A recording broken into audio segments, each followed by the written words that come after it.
The rumours are right, this will change everything for the MacBook. I'm iCave Dave, and I simplify Apple so that everything just works for you. And if you want the latest Apple news, leaks and rumours every weekday at 1300 UTC, like the video, subscribe to the channel and ring the bell. And this comes via the ever-reliable flip a coin analysts over at Digitimes, with a solid 60.8% accuracy record over at Apple Track. And according to them, Chinese component suppliers worked through the Lunar New Year to meet a March release date for the new MacBook Pro with an M2 chip inside. But iCave Dave, I hear you cry. Didn't you tell us yesterday that you didn't expect that until the fall? Why, yes, I did. But this report specifically references that the suppliers had to work through the Lunar New Year to meet a specific March deadline. And it seems very, very specific, as I've said like 4 times. Specific, but not for my money, accurate. Mark Gurman's also mentioned the 13-inch MacBook Pro being refreshed, which didn't make sense because they've got that 14-inch model now. So I've mentioned in previous videos how the MacBook Air had been brought in as a premium option when it was first released. It was brought in at a higher price even than the MacBook Pro. Basically, you were paying for the thinness and lightness of the laptop, thinnest and lightest on the market at the time. But while there was the svelte MacBook Air and the powerful MacBook Pro, there was also the MacBook, the not anything else MacBook. And it was Apple's most popular laptop at the time. So let's take a quick look at how the MacBook was introduced. The MacBook was for no apparent reason just unceremoniously dumped on Apple's website in 2006, even though it became such an iconic design for Apple. The clean white or black housing basically looked like an overgrown iPod, and it was a complete embodiment of what Apple was doing in terms of their design at the time. It was clean, it was fresh, and it was the first MacBook that brought Intel to the Mac, at least the first non-Pro MacBook. And the MacBook was no slouch. It was basically the base level MacBook Pro, but in a polycarbonate body instead of the aluminium that we'd come to know and love.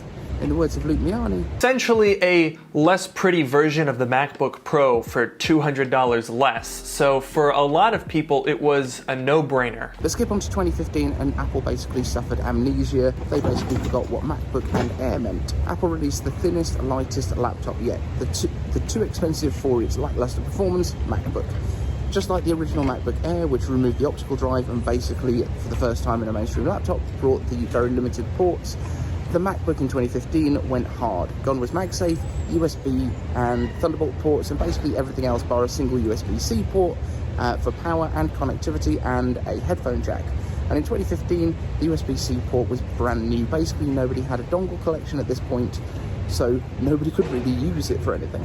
Unfortunately as well, the Intel chip inside was anemic because it needed to be kept at low power levels in order to not overheat in the fanless design, which basically meant performance that was barely able to run the OS and an Office application.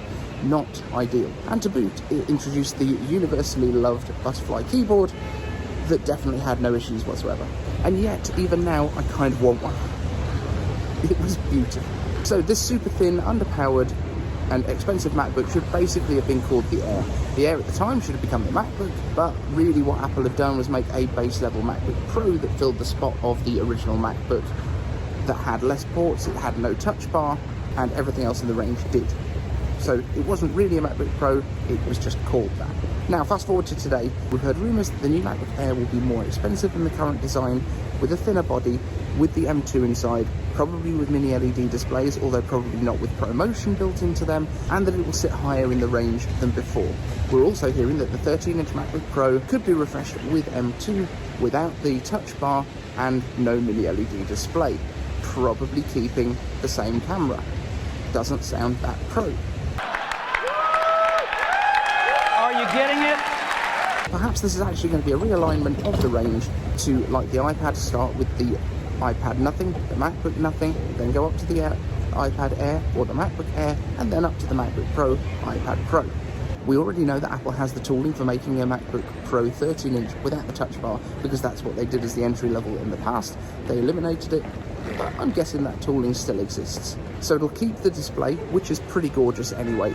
It will keep the crappy webcam, let's be honest, and it'll keep the legendary battery life, but it'll get M2, it'll drop to $999, and it'll get 256 gigs of SSD space and 8 gigs of unified memory. It's more durable than the Air, it performs longer, and maybe the display glass is somehow thicker, like an Apple Watch Series 7, to deal with the issue of those cracked displays that people have been reporting. I've noticed that those reports have dropped down a lot now, but I feel like it's probably still a bit of an issue that they could make better. So we get the most durable MacBook ever, and maybe get some of those fun iMac colours too. Bold on the outside, more pale on the inside, light bezels and a white keyboard, maybe. Or base iPad like silver and space grey only, saving the fun stuff for the Air. Marketing names are notoriously tricky to guess, and if the supply chain is seeing MacBook Pro bodies without touch bars, of course, they look like MacBook Pros without touch bars. But it could well be the return of MacBook, MacBook Nothing, MacBook Basic, the purest form of Apple's notebook line. And it looks like it could be here in March with M2 if the sources are to be believed. I, for one, would be all in on that. Thanks to the patrons over here for their support, so be sure to subscribe, ring the bell so that you don't miss any of it.